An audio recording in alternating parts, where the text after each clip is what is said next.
It was the most feared sound in the high-altitude skies of World War II Europe. Heavy engines groaning, formations stretching horizon to horizon, and the sudden violent rhythm of flak shells erupting in their midst. But by 1941, Germany's anti-aircraft defenses were already struggling to keep pace. British and American bombers were climbing higher, flying faster, and dropping heavier loads. The Luftwaffe needed a new answer. Something with longer reach, sharper teeth, and a deadlier bite. That answer came in the form of a weapon few Allied airmen would live to identify: the 88mm Flak 41.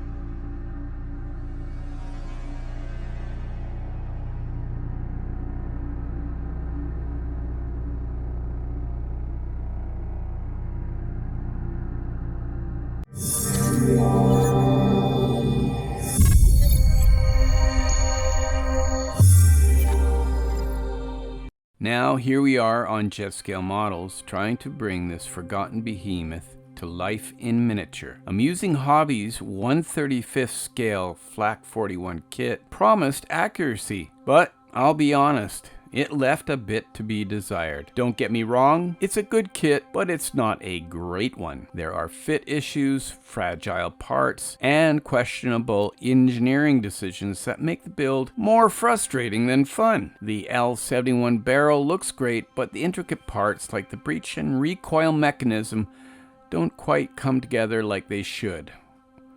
If you're a fan of perfection, be prepared for a few headaches. Workable track links? I don't think this thing's even got tracks. But here's the thing. This kit still offers one of the best representations of a gun that was technically brilliant, but doomed to limited production and a limited impact. Hey, there's a motorcycle in here. It doesn't say anything about, oh, I didn't notice that. There's a Zundap that's included. That's pretty cool. I need a Zundap actually. I have a couple of figures that maybe only fit on a Zundap.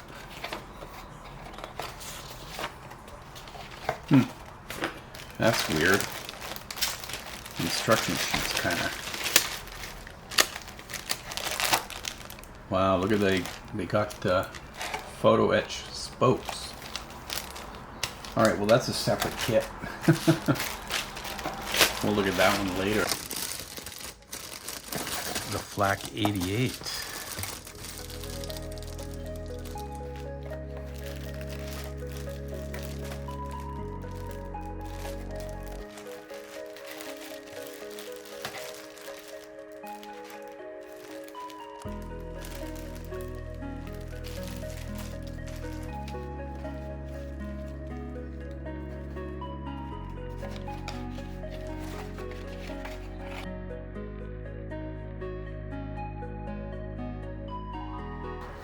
So this is like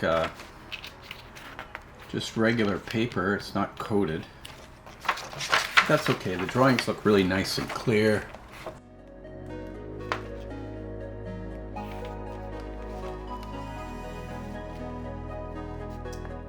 Building up the gun cradle.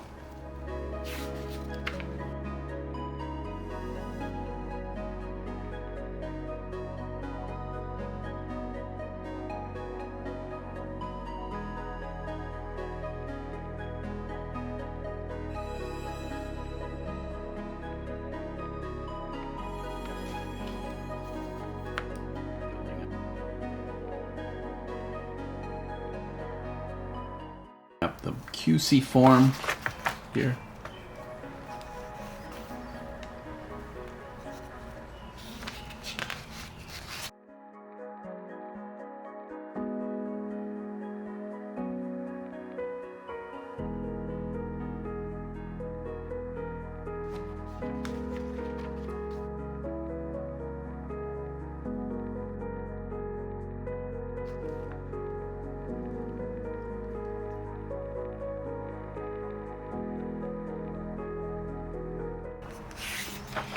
Doesn't look like there's that much to this kit.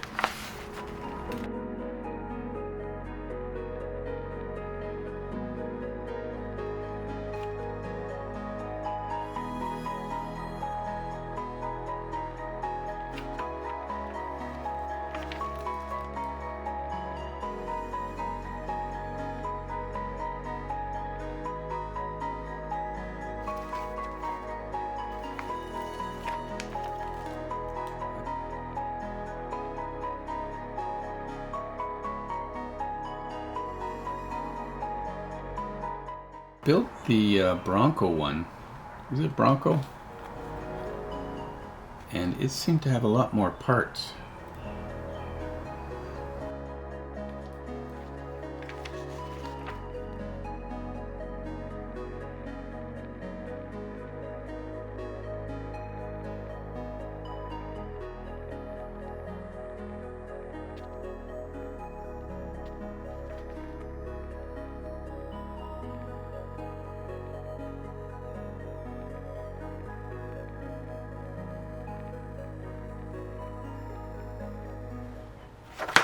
That one seems to be a little bit more simplified.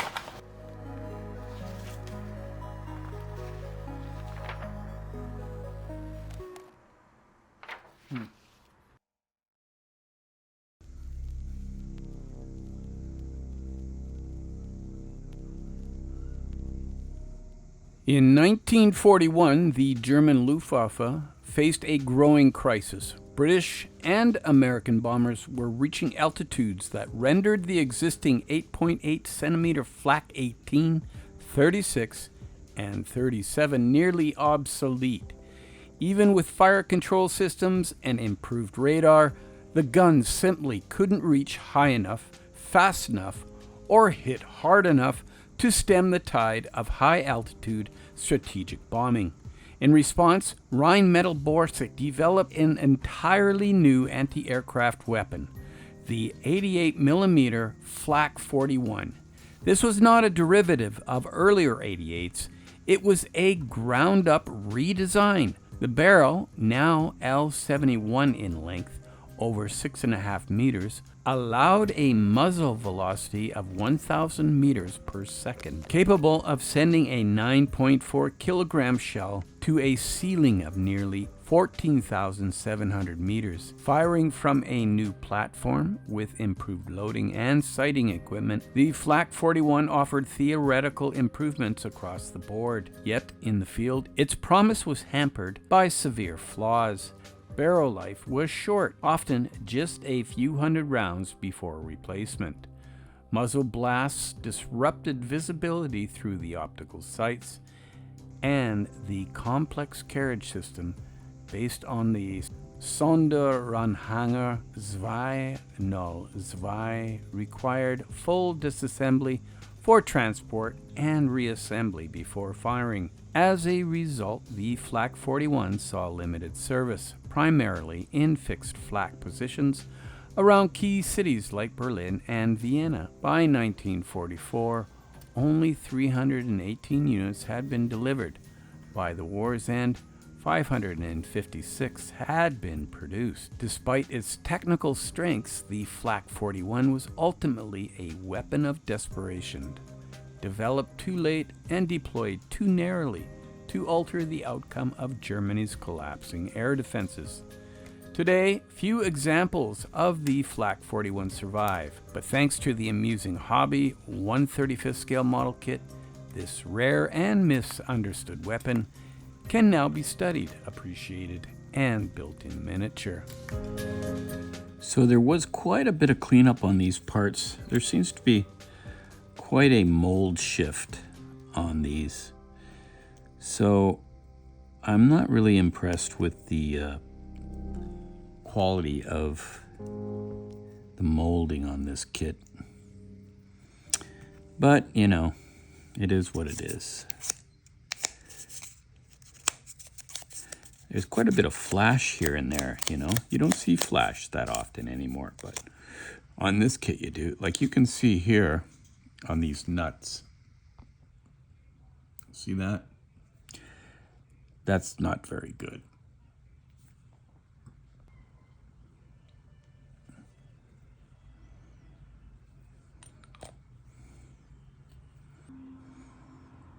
Like, that doesn't look very good in there.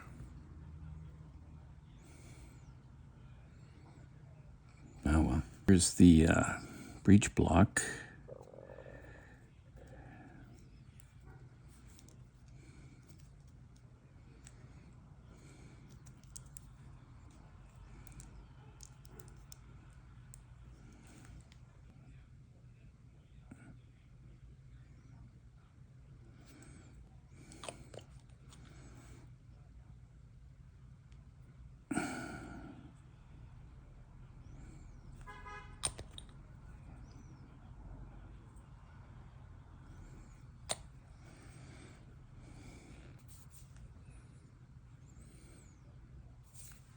Yeah, the fit is less than stellar.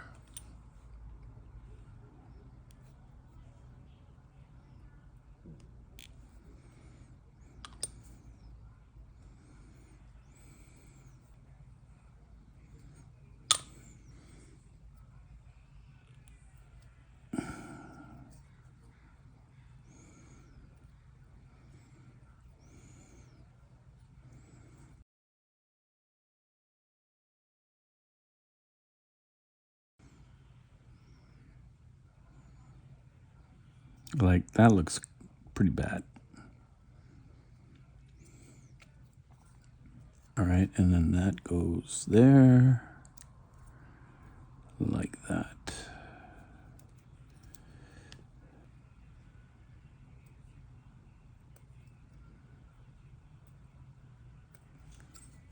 Yeah, the plastic feels like it's hard to describe, but it feels like cheap plastic, right?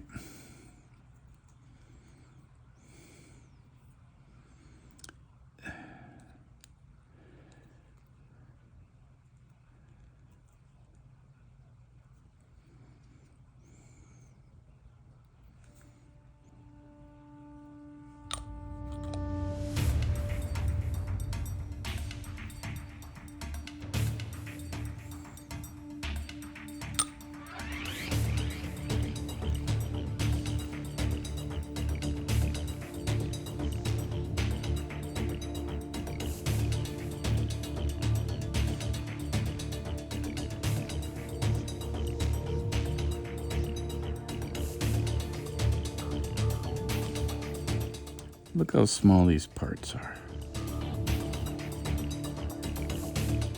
Like, look at number 6 here. Like, what is that?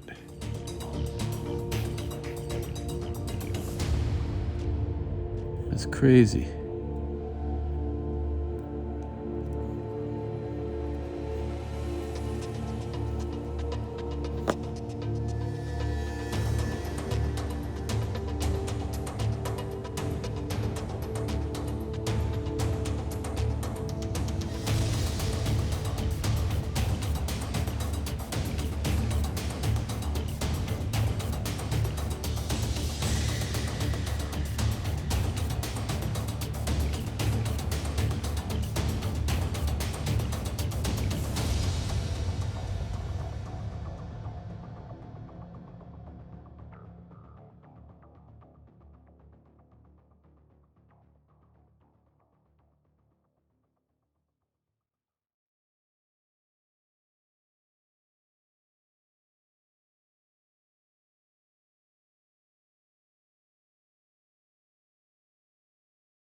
Hey guys, sorry, I just noticed how dirty my fingernails are, but I paint for a living. I work in the movie industry, and today we were painting black on the back of the sets.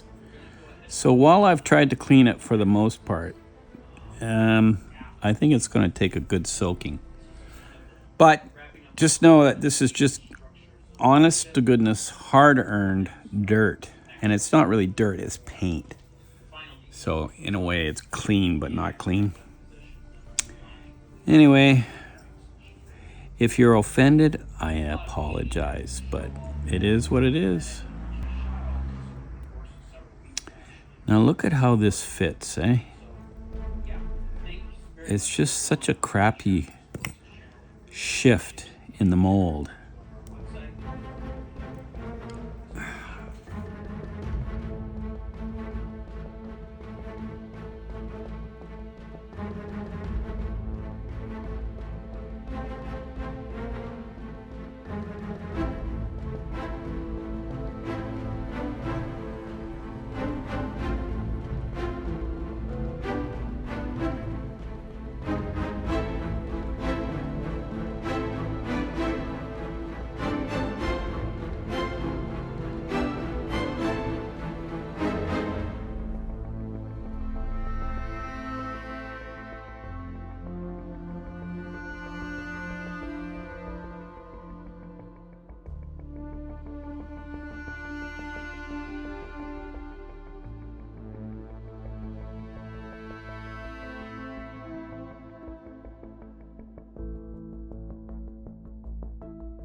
So yeah, look at this shift in the mold.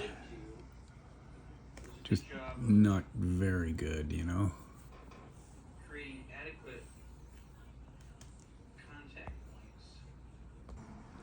I'm not going to worry about it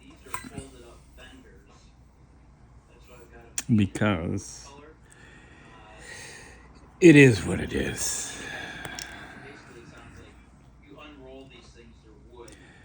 I think I have to get the Bronco one again.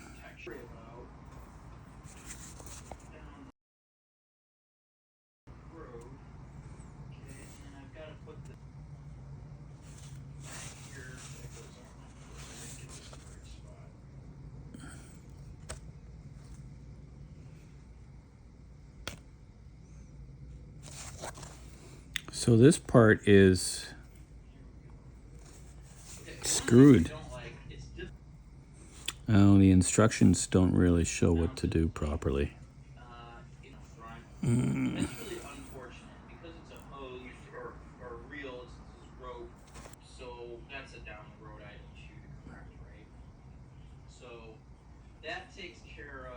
So these instructions are pretty unclear. It has it going on top here, but you look over here and it's underneath it.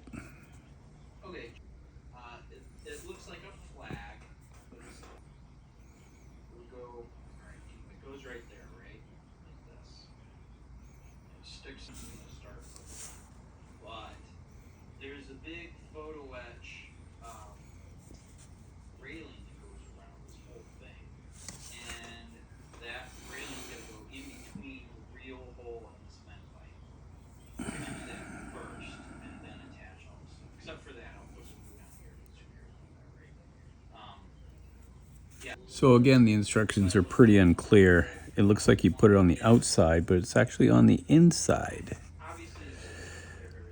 Oy vey. So there's two little divots in there, and I guess that's where they go. I would imagine these are like rollers for the ammo.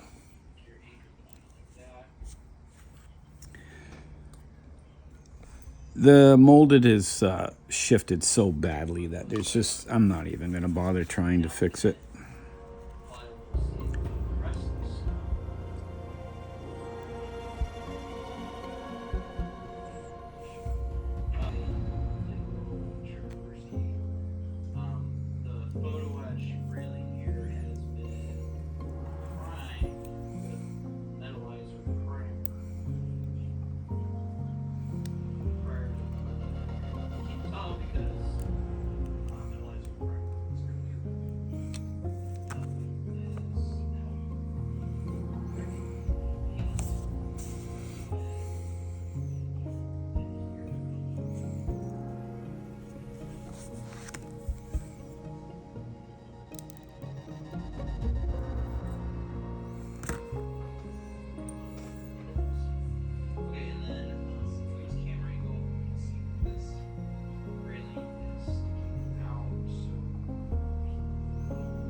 So here's the Bronco one compared to this one. And it looks to me like the Bronco one, you know, is better detailed. Yeah.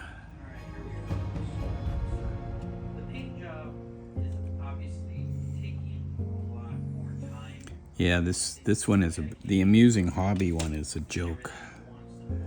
It's like a kid's toy. It's not really a... Look at that shift in the mold. Yeah, whatever.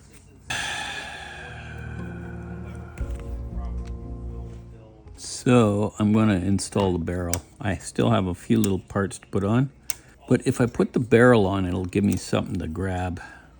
Let's do that.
So we've got quite a bit of cleaning up.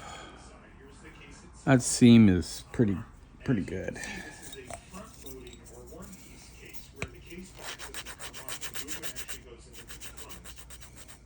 Yeah, the plastic feels like a toy plastic. It's not soft. It's hard, and it's really light in weight. It doesn't.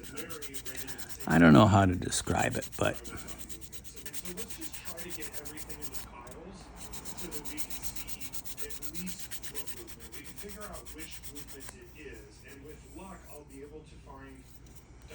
But let's just say I'm pretty disappointed with this kit. I am pretty disappointed with it.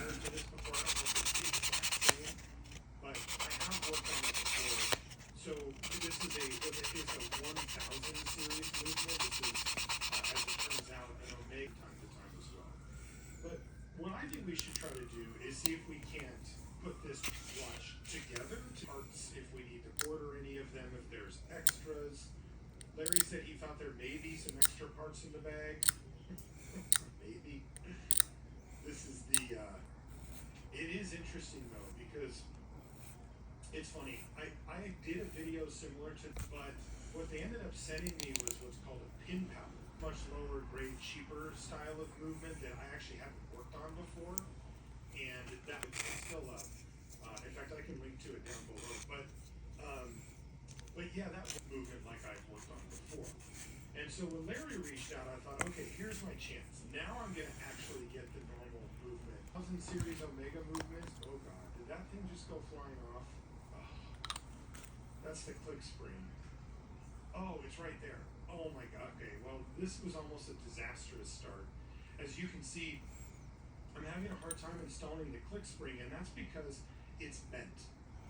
That could have happened, but the spring won't sit flat, and that's an issue. It also looks like it's bent out of shape a little bit, so I'm going to try to bend this back into place so that I can fit it back into the movement. Anyway, these movements are notorious.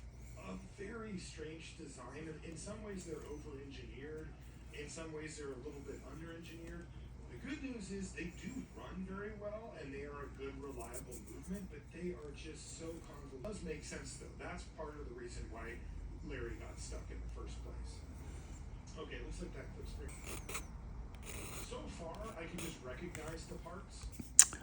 All right, so I used a rough sanding stick to get rid of most of the crap on here, the seam, and now I'm using an 800 sanding stick.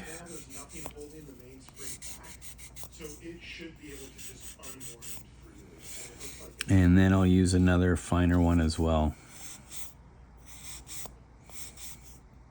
So again, I'm going to go ahead and take off the barrel bridge.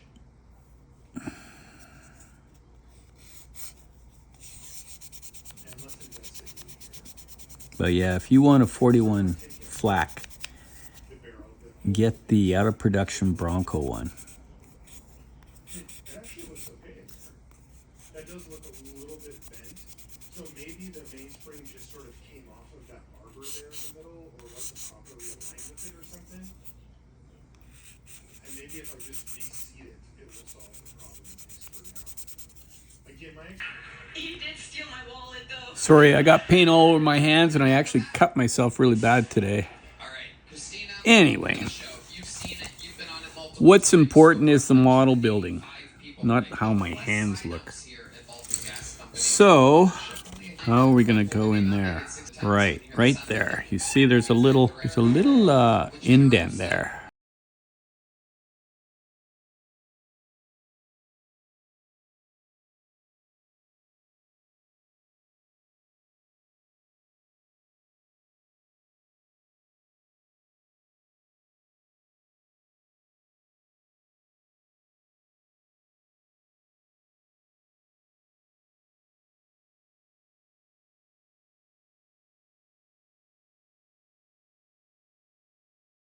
This was a bit tricky to figure out where it goes, but inside of the breech there's a little divot that you put it in.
considering it.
I like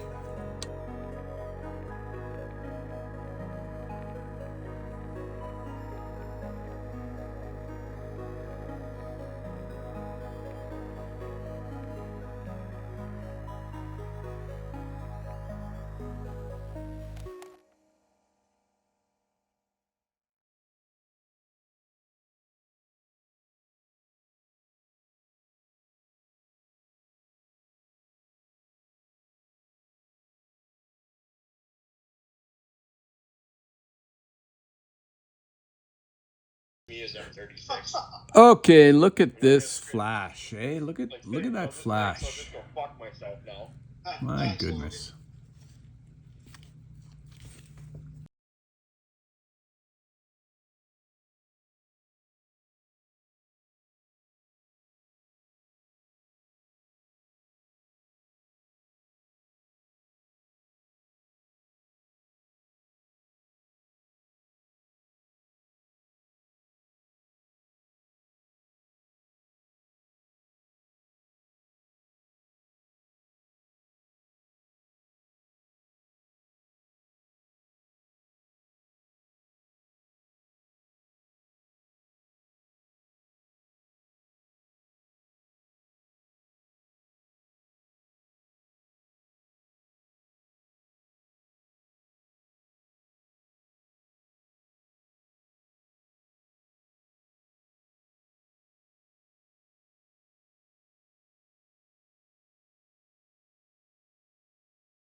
I used to weld.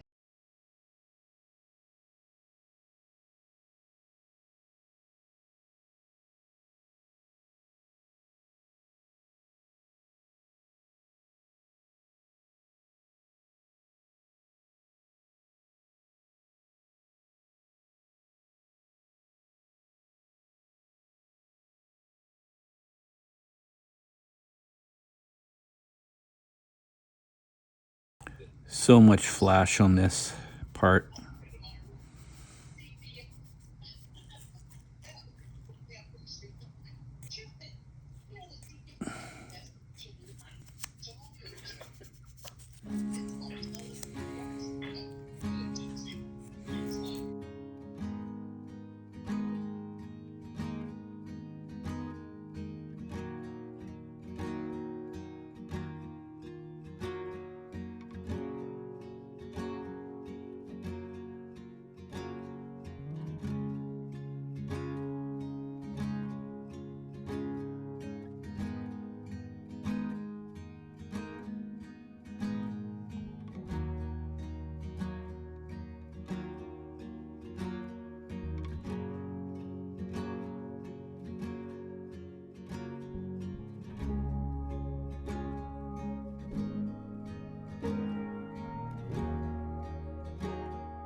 I can't believe the offset on this part.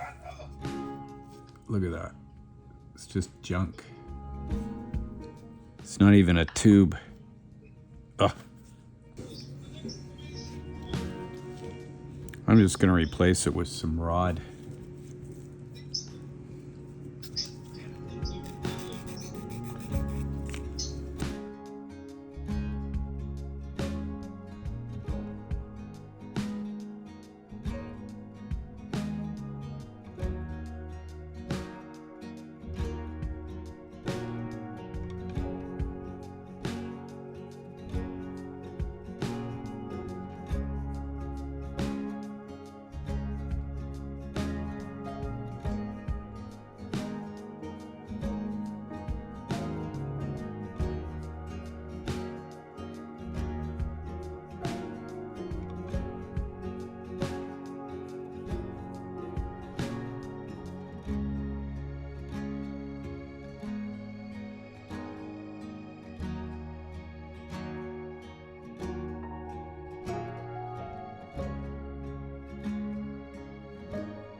This took a few tries to get it to stay in place, but eventually, with the plastic melting and it starting to dry out, I eventually got it to stay.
Okay, guys, I just wanted to say sorry for the delay in getting things out lately. I'm working 10-hour days, 50-hour weeks, and it takes a lot of my energy and time. So, but I'm trying to get these things out. Unfortunately, they might not be at the best that I'd like the quality because, of the being tired and not having a lot of time. Maybe they're not as good as I could make them at this point, but they're all right. Like this one is okay, and hopefully you got something out of it. Maybe you had a good snooze, or perhaps you're building this kit and you saw some things that might help you with your kit. Be sure to leave me any comments or questions in the links down below. And all I have left to say is, in the meantime and in between time, y'all come back now. You hear?